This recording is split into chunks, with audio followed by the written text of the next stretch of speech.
Samantala po, nagbabala naman ang Manila Police laban sa isang grupo daw. Ever since our problem here are motorcycle riding criminals. They have been rampant to the point that there are reported incidents of at least once or thrice a week.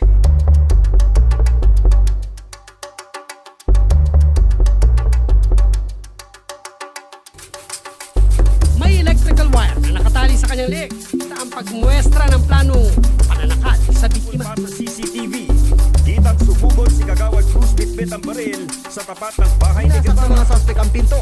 Ilan sa mga ito, nag-umpisa ng maghanap ng pera. Babaeng stop sa loob ng kwarto. Saka tuluyang buo pa ang isang sakay. Nilapitan niya ang babae at saka sa pilitang inagaw ang kanyang cellphone. Sa CCTV, ang panambang sa isang lalaki sa Pasay. Pero hirap matukoy ang suspect lalo't blanco ang pamilya ng biktima sa motibo sa krimen. Hanggang sa hindi na bato kundi pillbox ang pinato at sumabog sa kanyang harapan. Sa puntong ito, makikita rin ang kislap ng pangalawang pagsabog ng pillbox. Itinatayo pa ang mga itinumbang railing nang biglang rumesbak muli ang unang grupo. Dati, ang mga kriminal parang wala na talagang kinakatakutan.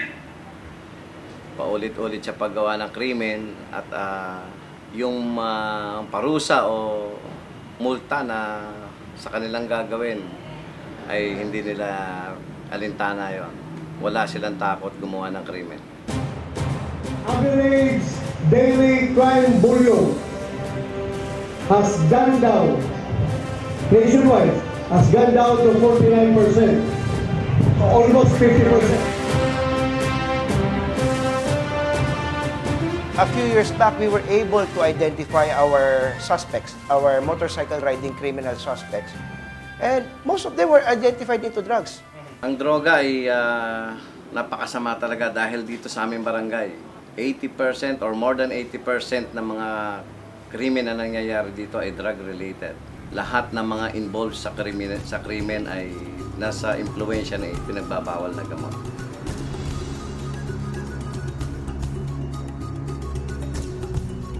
It's unsafe, actually. I was already a victim of those things. Like what? I was wrongfully accused inside the bus for stealing someone's phone. Before kasi I've experienced na yung ma-hold up.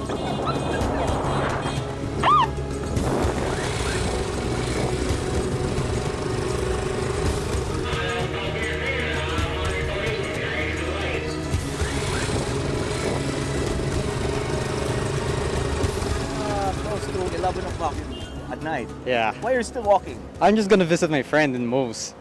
So you're not afraid of walking? Not really. I just live nearby. In a way, I'm kind of safe. I don't know. I'm always worried. Where in time would you rather live? Before Duterte or Duterte?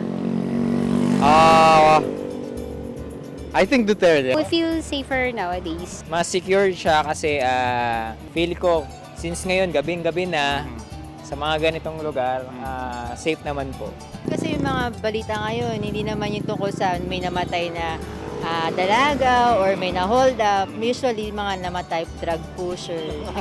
Oo. So far naman yung crime talagang bumaba.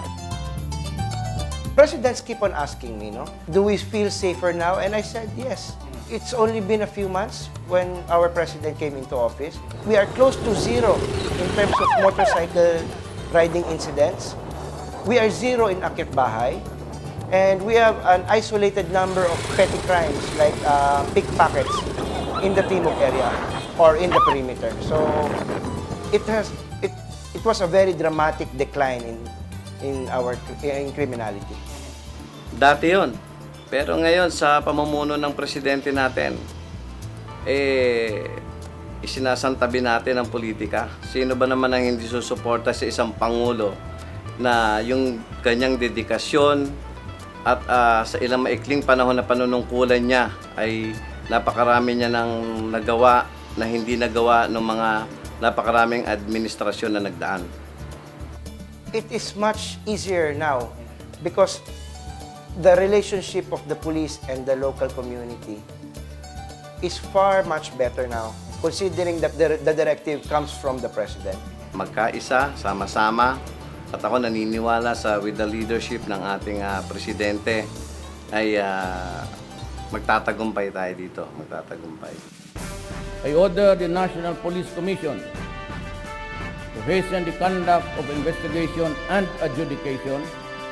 Definitely, it will be the community, it will be the Filipinos who would benefit from this.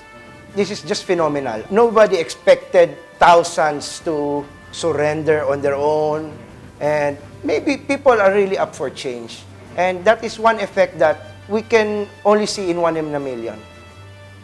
To whom or to what do you do this effect? Not only the people, but, you know, I think you will base it on the leadership. Maybe you can call it the Duterte effect.